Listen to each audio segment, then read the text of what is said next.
Assalamualaikum warahmatullahi wabarakatuh. Halo anak-anak, bertemu lagi bersama dengan Ibu Putri. Bagaimana kabar anak-anak pada hari ini? Semoga kita selalu dalam keadaan sehat, sehingga kita lebih semangat untuk melakukan aktivitas pada hari ini, dan tentunya lebih semangat untuk mengikuti pelajaran Ibu pada hari ini. Di video pembelajaran kali ini, Ibu akan menyampaikan materi pembelajaran untuk kelas 4, tema 8, subtema 1, pembelajaran 1. Namun sebelum kita memulai pelajaran kita pada hari ini, mari kita berdoa menurut agama dan kepercayaan kita masing-masing. Berdoa dimulai.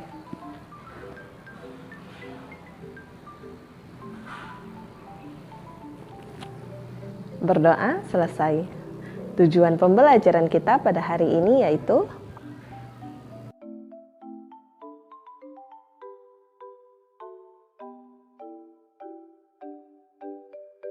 asal mula Telaga Warna. Dahulu kala di Jawa Barat ada raja dan permaisuri yang belum dikaruniai anak. Padahal mereka sudah bertahun-tahun menunggu. Akhirnya raja memutuskan untuk bertapa di hutan. Di hutan, raja terus berdoa kepada Yang Maha Kuasa. Raja meminta agar segera dikaruniai anak. Doa raja pun terkabul. Permaisuri melahirkan seorang bayi perempuan. Raja dan permaisuri sangat bahagia.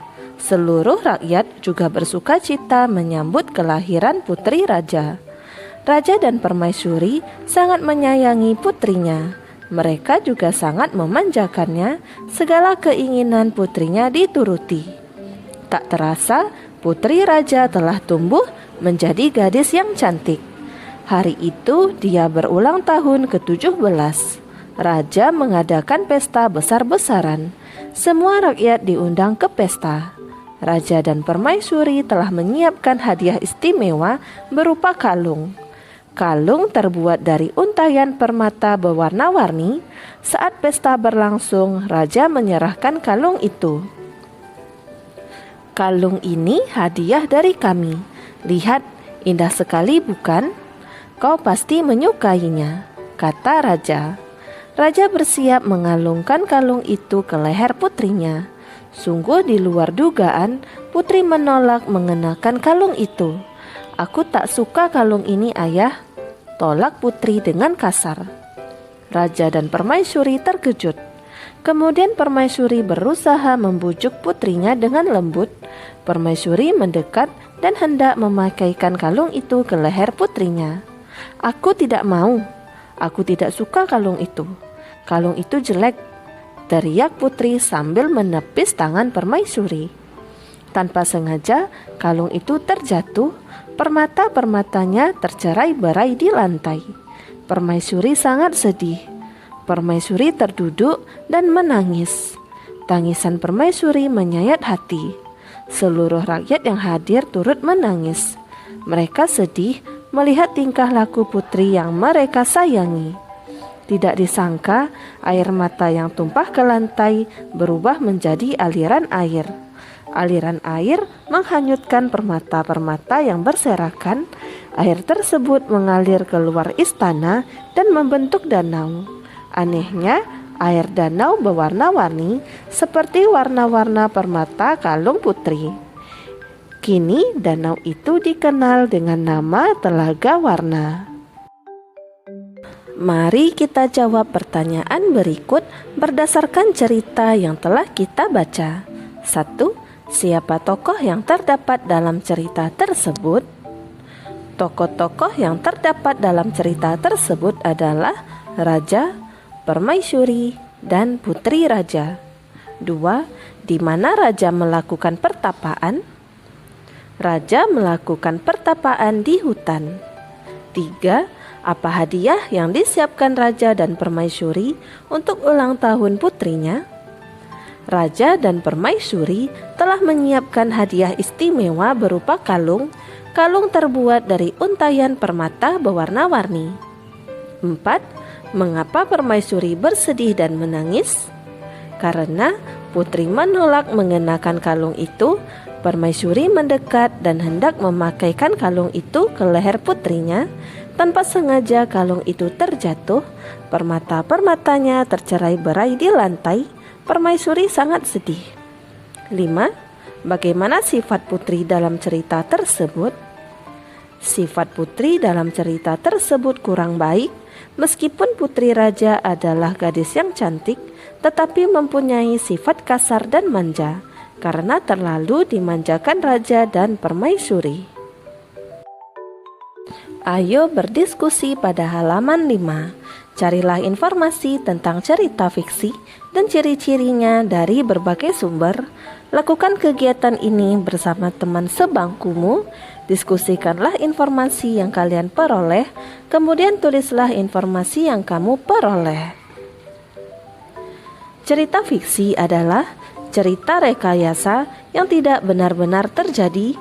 Ciri-cirinya yaitu bersifat rekaan atau bukan sebenarnya, bahasanya bersifat konotatif, menggunakan imajinasi si penulis, biasanya menggunakan bahasa sehari-hari, bahasanya tidak formal. Ayo mengamati pada halaman 6. Udin menarik ayunan, kemudian Udin mendorong ayunan. Udin telah memberikan gaya pada ayunan itu. Apakah yang dimaksud dengan gaya? Gaya adalah suatu kekuatan yang mengakibatkan benda yang dikenainya dapat mengalami gerak, perubahan kedudukan, atau perubahan bentuk. Gaya juga dapat diartikan sebagai tarikan atau dorongan yang dapat mempengaruhi keadaan suatu benda. Gaya yang diberikan Udin terhadap ayunan itu yaitu tarikan dan dorongan. Akibatnya ayunan itu bergerak saat ditarik, ayunan bergerak ke belakang atau mendekati Udin. Saat didorong, ayunan bergerak ke depan atau menjauhi Udin. Apa yang dimaksud dengan gerak? Gerak adalah perpindahan kedudukan suatu benda terhadap benda lainnya, baik perpindahan kedudukan yang mendekati maupun menjauhi suatu benda atau tempat asal akibat benda itu dikenai gaya. Ayo mencoba pada halaman 7. Mendorong dan menarik meja. Tujuannya yaitu untuk membedakan gaya dan gerak. Alat berupa meja. Langkah kegiatan yaitu yang pertama, letakkan meja di tempat cukup luas. 2. Doronglah meja itu, amati yang terjadi pada meja itu. Dan 3. Tariklah meja itu, amati yang terjadi pada meja itu. Ayo menulis pada halaman 8. Tulislah hasil percobaanmu dengan menjawab pertanyaan-pertanyaan berikut. 1. Apa yang terjadi pada saat meja didorong?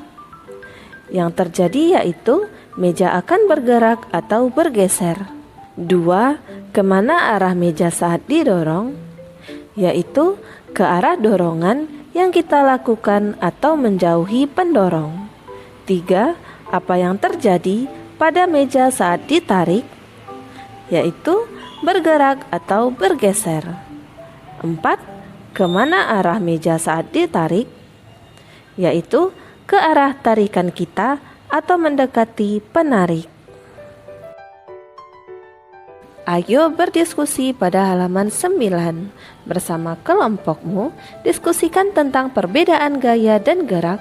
Tuliskan hasil diskusi pada kolom berikut. Perbedaan gaya dan gerak.